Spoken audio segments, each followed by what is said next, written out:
오늘은 이번 시간은 간단하게 세포호흡과 연소, 그 다음에 산소호흡과 무산소호흡 요거에 관련된 얘기를 조금 해보도록 하겠습니다. 자, 이번 시간의 학습 목표는 세포호흡과 연소의 차이를 설명할 수 있다. 또 하나는 산소호흡과 무산소호흡의 차이를 설명할 수 있다. 요겁니다. 세포호흡, 연소, 산소호흡, 무산소호흡 이 네 단어가 뭘 의미하는지만 알면 이번 시간은 무난하게 넘어갈 수가 있을 것 같습니다. 자, 그럼 일단 세포호흡과 연소부터 보도록 하겠습니다. 자, 요와 같은 그림이 이제 세포호흡과 연소의 어떤 차이를 얘기하는 건데, 일단 호흡과 연소가 뭔지부터 한번 생각을 한번 해보죠. 세포호흡은 전 시간에도 배우긴 했는데 다시 한번 써볼게요. 자, 그 포도당 화학식 뭐였습니까? 기억납니까?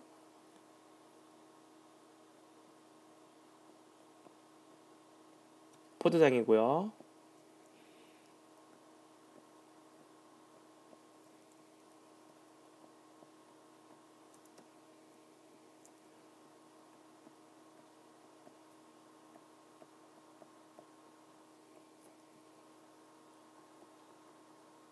자, 이게 호흡의 화학식입니다.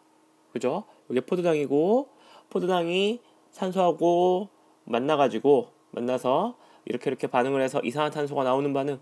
그래서 산소를 마시고 이산화탄소가 나오는 반응. 그 외에 조금 더 깊게 얘기하면 포도당이 분해되어서 이산화탄소가 나오고 에너지가 나오는 반응. 이게 호흡이었습니다. 그리고 호흡은 이 에너지를 어떻게 저장한다고 배웠어? 어디에 저장한다고 배웠습니까? 그렇지. ATP에 저장을 하는 겁니다. 이게 호흡인데, 포도당 가루도 팝니다. 포도당 어떤 물질, 포도당 농축시켜가지고 요거 이제 뭐 파는데, 요 물질을 사람이 먹어서 호흡 과정을 통해서 에너지를 얻는 거하고, 요 포도당을 그냥 태워가지고 에너지를 얻는 거하고 화학 반응식으로 쓰면 똑같아요. 화학 반응식으로 쓰면 하나도 안 다르고 똑같아. 사람이 먹고 에너지를 얻는 거나 불에다 집어넣어서 태워서 뭔가가 나오는 거나 똑같습니다. 차이가 뭐냐면, 연소는 태우면 여러분들 종이 태우거나 뭘 태워보면 알겠지만, 짧은 순간에 어두운 방 안에서 뭔가를 태워봐. 그럼 어떻게 되겠습니까? 방 안이 환해지죠. 빛이 나옵니다. 빛 에너지가 나오고요. 또 손을 대면 따뜻합니다. 열 에너지가 나오죠. 그러니까 연소를 시키면은 짧은 순간에 한꺼번에 에너지가 확 나와. 어떤 걸로 나오냐면 빛 에너지하고 열 에너지의 형태로 한꺼번에 확 에너지가 방출이 됩니다. 그죠? 근데 호흡은 우리가 밥 먹고 조금 있으면 이 배가 막 배에서 열이 확 나고, 그 다음에 배가 막 이렇게 형광처럼 빛나고 이런 일 없죠. 그렇게 만약에 나온다면 사람은 40도 이상 올라가면 위험하기 때문에 온도가 이렇게 올라갈 수가 없어요. 그래서 호흡을 하면은 에너지를 어떻게 얻어내는 거냐면, 이와 같은 방식으로 이렇게 조금씩 에너지를 조금씩 뽑아냅니다. 여기서 조금씩 뽑아. 요만큼씩만, 쬐끔만. 여기는 한꺼번에 이만큼이 다 빛과 열로 나오는데, 여기는 에너지를 조금씩 뽑아내서 이 에너지를 가지고 ATP를 만드는 겁니다. 이해되겠죠? ATP 안에다가 요 에너지를 저장을 해놓는 거야. 그래서 연소는 한 방에 훅 에너지가 나오고, 호흡은 여러 단계를 통해서 나옵니다. 그리고 또 하나, 호흡할 때는 물질대사니까 뭐가 필요하다 그랬냐면 효소가 필요합니다. 효소가 꼭 있어야 돼. 연소할 때는 뭐 태울 때, 여러분들 종이 태울 때 뭐만 있으면 돼? 라이터로 처음에 불만 지펴주면 되죠. 효소 같은 거 필요 없습니다. 요게 차이. 그러니까 차이가 뭐야? 일단 연소하고 호흡의 차이. 첫 번째, 에너지가 한꺼번에 나오느냐 아니냐. 두 번째, 효소가 필요하냐 아니냐. 자, 세 번째, 불을 지피려면 온도가 있어야 돼. 여기 보면은 최소한 400도 이상의 온도가 필요합니다. 연소를 시키려면. 근데 몸 안에서는 내 체온 정도면 충분하게 반응이 일어나. 그러니까 연소는 어떤 온도가 필요하냐면 높은 온도가 필요하고, 호흡은 낮은 온도에서, 체온 정도의 온도에서 충분히 반응이 일어난다. 이 정도 기억하면 되겠습니다. 뭐 어려운 거 아니죠? 자, 이번 수업에서 반응 끝났어. 이제 산소호흡과 무산소호흡 보죠. 자, 산소호흡과 무산소호흡. 자, 산소호흡을 유기호흡이라 얘기하고요. 산소호흡. 그 다음에 무산소 호흡을 무기호흡이라 얘기합니다. 근데 이 용어가 말이 되나 이게? 무산소 호흡? 산소가 없는데 무슨 호흡이야? 근데 이제 고등학교에서 배우는 호흡 과정이라고 하는 거는 포도당에 있는 에너지를 끄집어내는 과정을 호흡 과정이라 얘기합니다. 이 과정에서 산소가 있느냐 없느냐에 따라서 반응이 조금 달라요.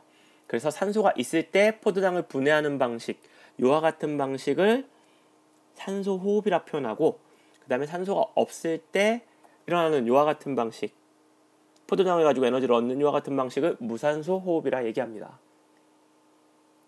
근데 이 그래프만 일단 보세요. 그래프만 일단 보면 산소가 있을 때는 포도당이 에너지를 이만큼 가지고 있었는데, 결론적으로 얘기해서 결과적으로 보면 포도당이 에너지를 처음에 이만큼 가지고 있습니다. 근데 쭉 보면 이산화탄소와 물로 분해될 때 얘네가 가지고 있는 에너지가 이만큼이야. 근데 무산소호흡은 포도당이 가지고 있는 에너지가 이만큼인데, 그 호흡 과정이 다 거치고 나서 생긴 물질이 가지고 있는 에너지가 이만큼입니다. 그러면 봐. 산소호흡에서는 포도당이 가지고 있는 에너지를 이만큼을 끄집어낸 거야. 이만큼을. 근데 무산소호흡은 포도당이 가지고 있는 에너지의 극히 일부밖에 못 뽑아냈죠. 요게 차이야. 산소가 있어야 결합, 그 포도당이 가지고 있는 탄소죠. 요 결합을 다 완벽하게 끊어내면서 포도당이 가지고 있는 에너지를 완전하게 뽑아낼 수가 있습니다. 산소가 있어야. 산소가 없으면 이 결합을 완전하게 끊어낼 수가 없어요. 산소가 없으면 요렇게밖에 못 끊어내. 그러니까 이 포도당이 원래 가지고 있는 에너지의 극히 일부밖에 못 뽑아냅니다. 요게 굉장히 중요한 차이예요. 요게 중요한 차이.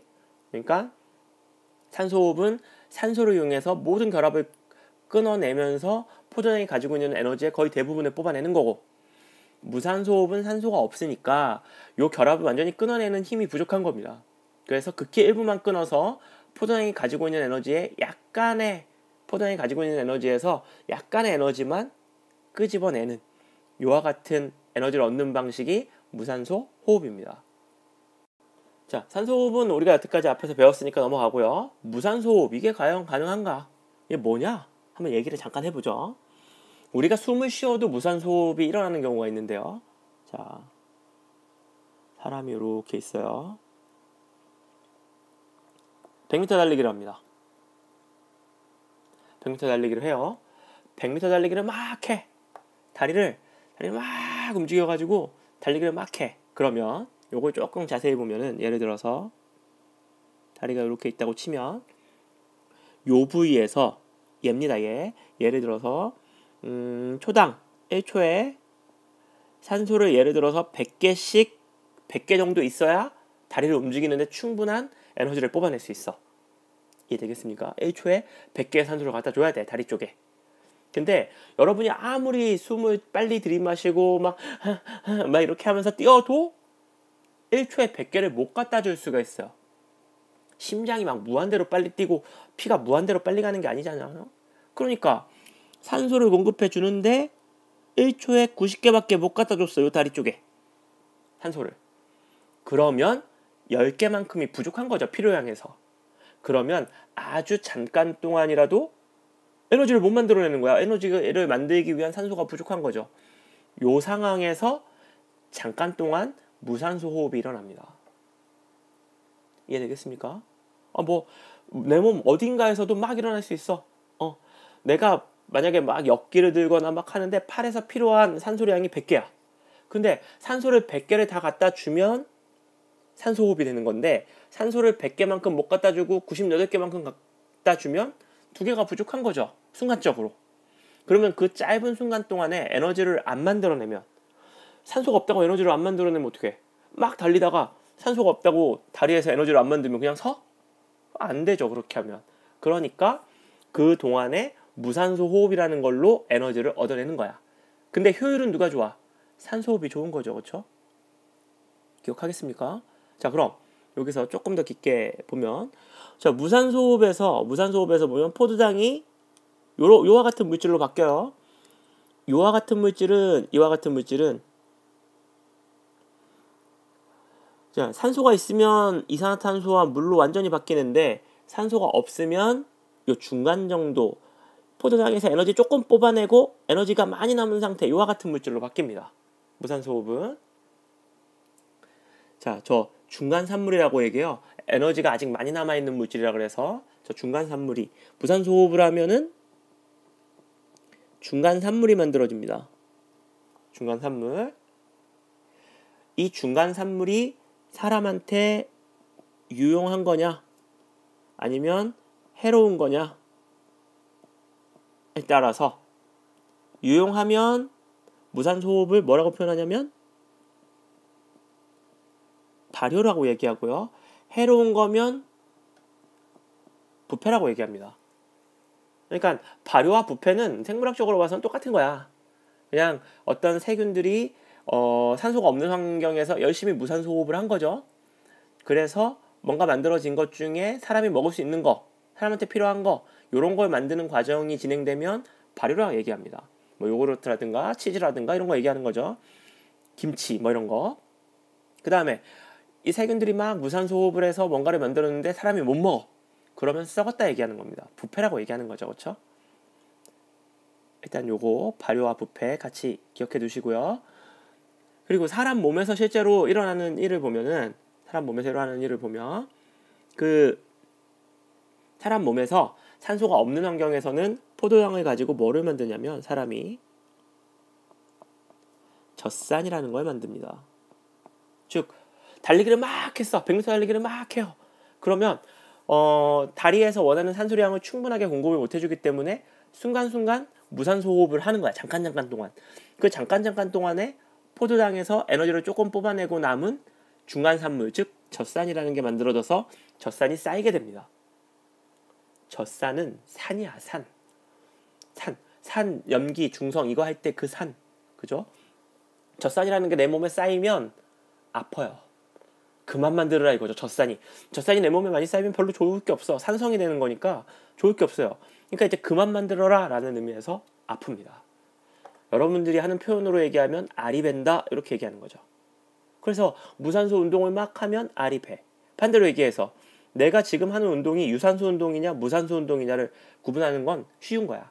알이 배면 무산소 운동을 한 거고 알이 안 배면 산소 운동을 한 겁니다. 어렵지 않죠? 젖산이라는 게 만들어지는 거죠. 이해되겠죠? 요런 게 무산소 호흡이야. 그래서 프린트 보면서 정리 한번 하면은 산소 호흡은 산소가 필요해 안 필요해? 필요하죠. 산소 호흡이니까. 그리고 유기물의 분해가 이산화탄소와 물로 완벽하게 분해가 되고요. 이산화탄소와 물이 생기고 ATP 많이 만들어집니다. 그리고 어디서 일어나냐면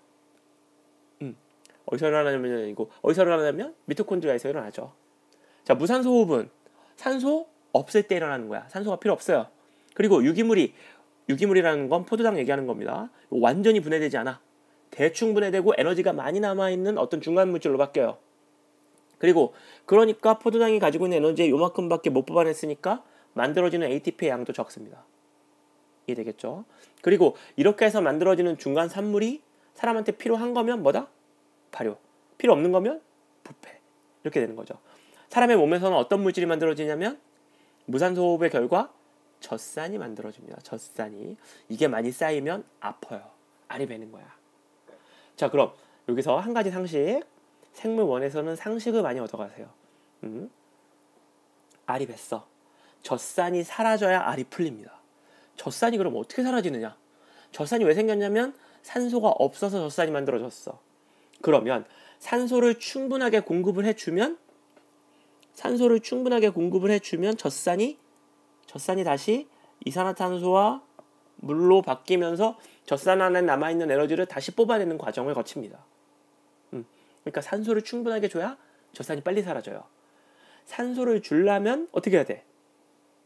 혈액순환을 빠르게 해줘야 돼. 예를 들어서 다리 알이 배었어. 혈액순환을 빠르게 해주려면 첫 번째, 가볍게 걸어 다니거나 움직여야 됩니다. 막 알 배겼다고 계속 앉아만 있으면 산소가 잘 공급이 안 되기 때문에 더 오래 가요. 그러니까 운동선수들은 운동하고 나서 그 다음날 몸풀기 운동이라는 걸 합니다.